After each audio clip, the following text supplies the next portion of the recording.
bihi nasta'inu ala umuri dunya waddin. Wassalatu wassalamu ala sayyidina wa maulana Muhammadin wa ala alihi wa sahbihi ajma'in, amma ba'du. Mengawali pertemuan kita melalui kultum kali ini, marilah kita panjatkan puji syukur kehadirat Allah Subhanahu wa taala, Tuhan seru sekalian alam, yang telah melimpahkan rahmat dan hinayahnya kepada kita semua, sehingga pada saat ini kita bisa bermuajahah dalam keadaan sehat walafiat, tidak kurang suatu apapun. Salawat serta salam semoga senantiasa akan dilimpahkan kepada junjungan kita Nabi besar Muhammad SAW, sebab beliau kita dapat mengenal agama yang hak, yaitu dinul Islam. Semoga kita mendapatkan syafaatnya kelak yaumil qiyamah. Amin Allahumma amin. Saudaraku sekalian yang dirahmati Allah, ketika kita memperhatikan realitas kehidupan dewasa ini, baik melalui media massa, cetak maupun elektronik, dari hasil penelitian para ahli, perbuatan zina telah menghinggapi berbagai lapisan masyarakat, mulai dari kota-kota besar hingga ke pelosok desa, bahkan sudah merambah ke beberapa lembaga pendidikan yang notabene menjadi salah satu penopang kekuatan budaya. Sisi sekolah hamil di luar nikah, ada beberapa mahasiswa hidup bersama tanpa ikatan pernikahan, bahkan sudah terjadi hubungan badan antara anak dan ibunya. Na'udzubillah min dzalik. Berita-berita semacam itu sudah menjadi sajian rutin, hingga sudah merupakan hal yang serius untuk segera diperhatikan dan untuk ditangani dengan penanganan yang sungguh-sungguh.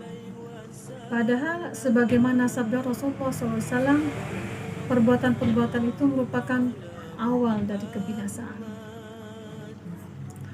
Untuk mengatasi agar perbuatan tercela itu tidak menjalar, harus dilakukan upaya pencegahan hal-hal yang dapat mengarah ke sana, baik melalui jalur resmi maupun tidak resmi, sebagai tindakan preventif yang harus diperhatikan oleh setiap individu, sebagaimana yang dijelaskan dalam firman Allah Subhanahu wa taala, yaitu dalam Quran surat An-Nur ayat 30 sampai dengan 31, yang artinya, katakanlah kepada orang laki-laki yang beriman, hendaklah mereka menahan pandangannya dan memelihara kemaluannya, yang demikian itu adalah lebih suci bagi mereka.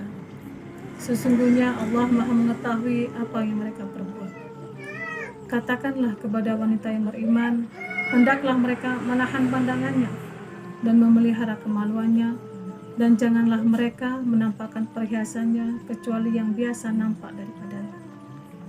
Pesan moral yang dapat kita tangkap dari ayat tersebut antara lain bahwa antara laki-laki dan perempuan harus mampu menjaga diri, mengendalikan pandangan, memelihara farjinya, dan menjaga penampilannya, utamanya dari pihak perempuan.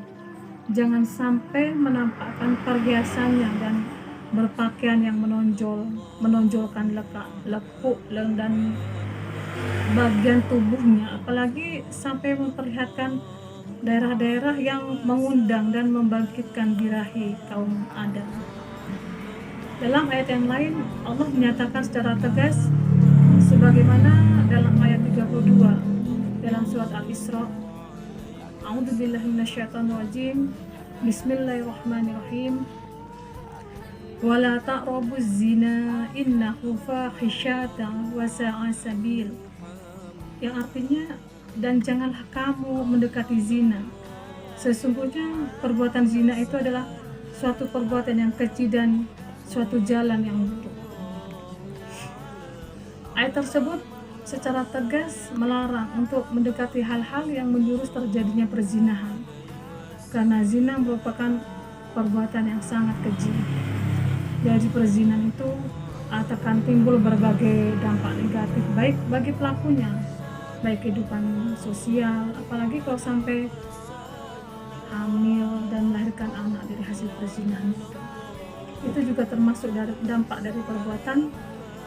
Di antaranya adalah juga dapat memunculkan berbagai macam penyakit seperti AIDS dan lain sebagainya.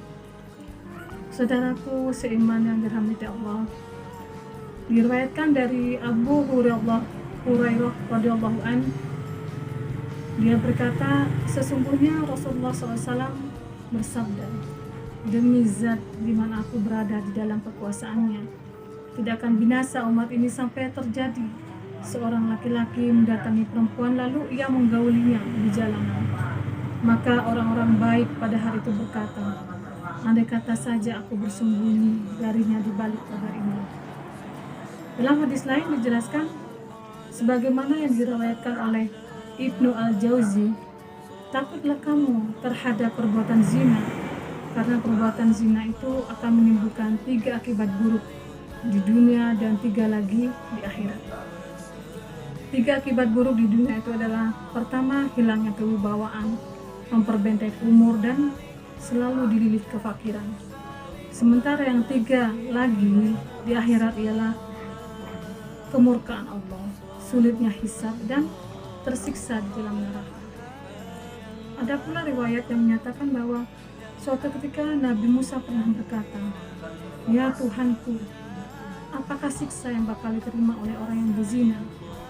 Lalu Allah Ta'ala berfirman, aku akan memakaikan kepadanya baju dari api neraka.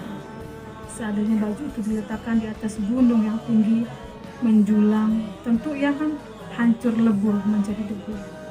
Na'udzubillah. Saudara sekalian yang dirahmati Allah, demikianlah kultum yang dapat saya sampaikan dalam kesempatan kali ini.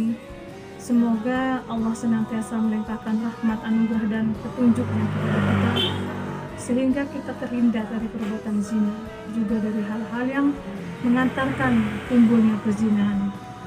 Akhirnya, terima kasih atas segala perhatian, mohon maaf atas segala kesalahan dan kurang lebihnya.